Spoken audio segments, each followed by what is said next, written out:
बांग्लादेश की अंतरिम सरकार का रुख भारत के साथ जिस तरह का नजर आ रहा है, उससे लगता है कि वह सहयोग के रास्ते पर न बढ़कर टकराव के रास्ते पर बढ़ना चाहती है। शेख हसीना के प्रत्यर्पण के लिए बेताब यूनुस सरकार का रवैया एक सहयोग करने वाले पड़ोसी देश की तरह नहीं, बल्कि एक बदला लेने पर उतारू दुश्मन देश की तरह है। हसीना के खिलाफ दर्ज होने वाली आपराधिक मामलों की संख्या लगातार बढ़ाई जा रही है। बीते रविवार को बांग्लादेश में हसीना के खिलाफ हत्या के 4 और नए केस दर्ज हो गए। 5 अगस्त के बाद हसीना के खिलाफ लगातार केस दर्ज हो रहे हैं। मीडिया रिपोर्ट की माने तो अब तक उनके खिलाफ आपराधिक मामलों की संख्या बढ़कर 53 हो गई है। खास बात यह है कि इनमें से 44 केस हत्या से जुड़े हुए हैं। हसीना सरकार के खिलाफ छात्रों का जो कथित आंदोलन हिंसक और उग्र हुआ, प्रदर्शनकारी 5 अगस्त की सुबह इतने उन्मादित और अराजक हो गए कि उन्होंने पीओएम आवास पर धावा बोलने की तैयारी कर ली। इसे देखकर हसीना को ढाका से भागकर अपनी जान बचानी पड़ी। वह भारत आई और तब से यहीं हैं। हसीना की छवि भारत समर्थक की रही है। प्रधानमंत्री रहते हुए उन्होंने भारतीय हितों की सुरक्षा की है और उसे आगे बढ़ाया है। बांग्लादेश में हुए इस तख्ता पलट के पीछे का मकसद और उसके खतरनाक इरादे अब धीरे धीरे सामने आ रहे हैं। इस तख्ता पलट के पीछे जो भी शक्तियां हैं, वे हसीना की विदाई तो चाहती ही थीं। उनका इरादा बांग्लादेश में भारतीय प्रभाव और उसके पदचिन्हों को मिटाने की है। गौर से देखने पर इस तख्ता पलट के पीछे हिंदुओं और भारत के खिलाफ नफरत की भावना है, जो हसीना के रहते दबी हुई थी। या हसीना ने कट्टरपंथी तत्वों पर इतना नकेल कसा हुआ था कि वे अपने मंसूबों में सफल नहीं हो पा रहे थे। अब उन्हें एक बार फिर मौका मिला है। मौका क्या मिला, एक तरह से सरकार और सेना दोनों जगह उनका दबदबा हो चुका है। अब वे यूनुस सरकार से वही करवा रहे हैं जो वे चाहते थे। रिपोर्टों की माने तो बांग्लादेश से हसीना के खिलाफ जो साजिश और कुचक्र रचा गया, उसके पीछे वहां का कट्टरपंथी संगठन जमाते इस्लामी है।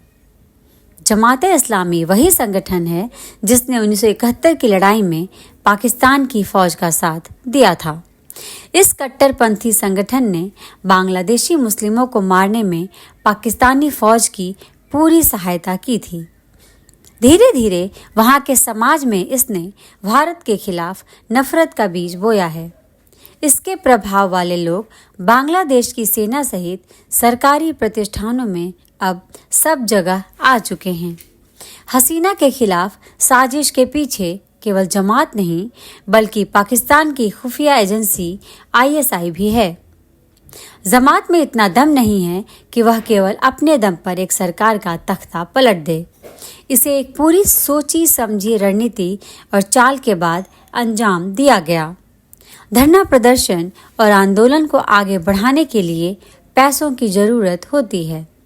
इसके लिए जमात के पास पैसा और लॉजिस्टिक सपोर्ट जाहिर तौर पर आईएसआई से मिला। खबर ये भी है कि बांग्लादेश और पाकिस्तान के बीच हथियारों की डील हुई है।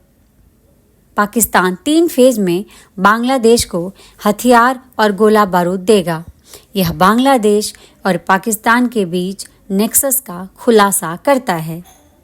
हसीना को भगाए जाने के बाद जमात सहित भारत विरोधी शक्तियों का मकसद अभी पूरा नहीं हुआ है।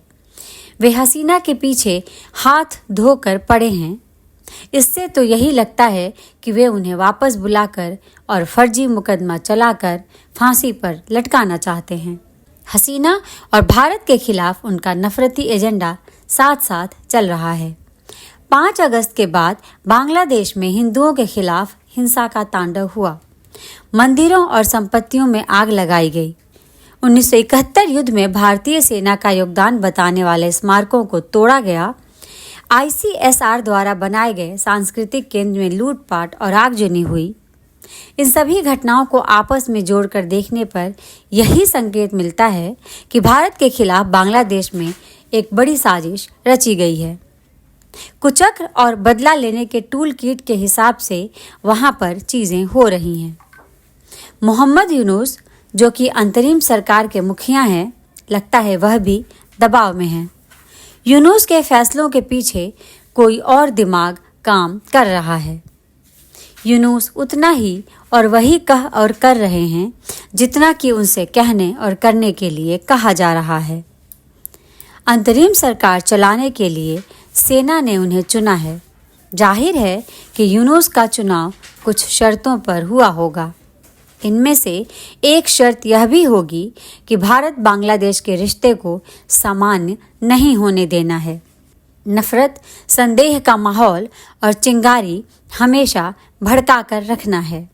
इसे ऐसे भी समझा जा सकता है कि यूनुस ने अंतरिम सरकार के मुखिया के तौर पर 8 अगस्त को शपथ ली, लेकिन भारत के प्रधानमंत्री के साथ फोन पर बात करने में उन्हें 8 दिन का समय लग गया।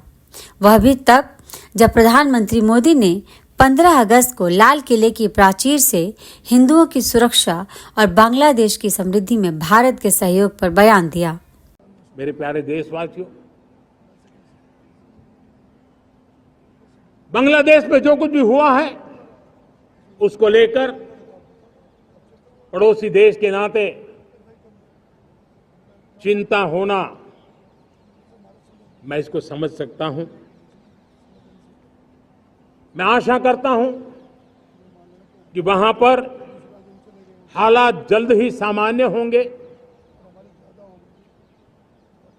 खास करके 140 करोड़ देशवासियों की चिंता कि वहां हिंदू, वहां के अल्पसंख्यक, उस समुदाय की सुरक्षा सुनिश्चित हो। भारत हमेशा चाहता है कि हमारे पड़ोसी देश सुख और शांति के मार्ग पर चले। शांति के प्रति हमारा कमिटमेंट है, हमारे संस्कार है। हम आने वाले दिनों में बांग्लादेश की विकास यात्रा में हमेशा हमारा शुभचिंतन ही रहेगा, क्योंकि हम मानव जाति की भलाई सोचने वाले लोग हैं। पीएम के इस बयान के बाद मोहम्मद यूनुस ने मोदी को फोन किया। ताजा घटनाक्रम में यूनुस सरकार ने भारत में बांग्लादेश के उच्चायोग में काम कर रहे 2 बांग्लादेशी राजनयिकों को पद से हटा दिया है। इन्हें कार्यकाल खत्म होने से कर्तव्य मुक्त किया गया है। दोनों को उनका अनुबंधित कार्यकाल समाप्त होने से पहले पद छोड़ने और ढाका लौटने के लिए कहा गया था। यह आदेश 17 अगस्त को लागू हुआ। इसके बाद दोनों ने पद छोड़ दिया। यही नहीं, शेख हसीना को प्रत्यर्पित करने के लिए बांग्लादेश में उनके खिलाफ केस मजबूत किया जा रहा है। वह दिन दूर नहीं जब यूनुस वाली अंतरिम सरकार भारत से हसीना को प्रत्यर्पित करने के लिए औपचारिक अनुरोध करेगी। यह जल्द हो सकता है, लेकिन प्रत्यर्पण का मामला इतना आसान नहीं होता। इस संधि में इतने कानूनी दांव पेच होते हैं कि अगर कोई चाहे तो उसे दशकों तक लटका सकता है।